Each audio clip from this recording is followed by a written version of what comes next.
नमस्कार। आप सभी साथियों को अंतर्राष्ट्रीय महिला दिवस की बहुत बहुत शुभकामनाएं।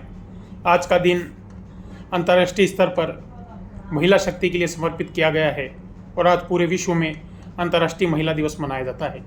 हमारे देश में सनातन काल से लेकर महिलाओं को बराबरी का दर्जा मिलता आया है और अभी अभी तो हमारे देश की सरकार ने देश की आधी आबादी मतलब 50% महिला आरक्षण के लिए एक बिल पास किया है, जिसमें महिलाओं को हर उस सब्जेक्ट में बराबर की भागीदारी मिलेगी, क्योंकि इस देश की आधी आबादी महिलाओं से होती है।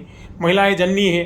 हमारे देश में शुरू से एक बात चर्चा में है कि यत्र नार्यते पूजन्तु रमन्ते तत्र देवता, जहाँ स्त्रियों की पूजा की जाती है वहाँ देवताओं का निवास होता है। और हम वसुधैव कुटुम्बकम को मानने वाले लोग हैं, इसलिए हमारे देश में भेदभाव नहीं है। आप पिछले कुछ वर्षों से जो कुछ बुराइयां हमारे देश में आई थी, जैसे पर्दा प्रथा, तो ये हमारे देश की देन नहीं है, क्योंकि जब आताताइयों ने, मुगलों ने हमारे देश पर हमला किया और हमारे देश की खूबसूरत महिलाओं को भ्रष्ट करना शुरू किया, तो हमने पर्दा प्रथा को स्वीकार किया।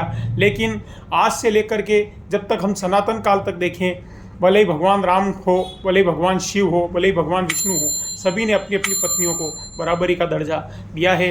हर चीज़ में, राजनीति में भी पहले महिलाओं की सलाह ली जाती थी और राजकाज में भी महिलाओं को बराबर का सम्मान दिया जाता था। आज अंतर्राष्ट्रीय महिला दिवस के इस अवसर पर मैं आपको एक बार पुनः शुभकामनाएं देता हूं। हम शुरू से एक नारा लगाते आते हैं कि नारी है तो सारी है, सारी है तो नारी है, और हमारे देश में कई ऐसी महिलाएं पैदा हुई है जिन्होंने देश की आज़ादी से लेकर के इस देश के हर संचालन व्यवस्था में बराबर का योगदान दिया है, क्योंकि नारी माँ है, नारी जननी है, नारी पत्नी है, नारी बहन है, और नारी के बिना इस संसार की कल्पना नहीं की जा सकती। अंतर्राष्ट्रीय महिला दिवस के इस अवसर पर आप सभी को पुनः एक बार बहुत बहुत शुभकामनाएं।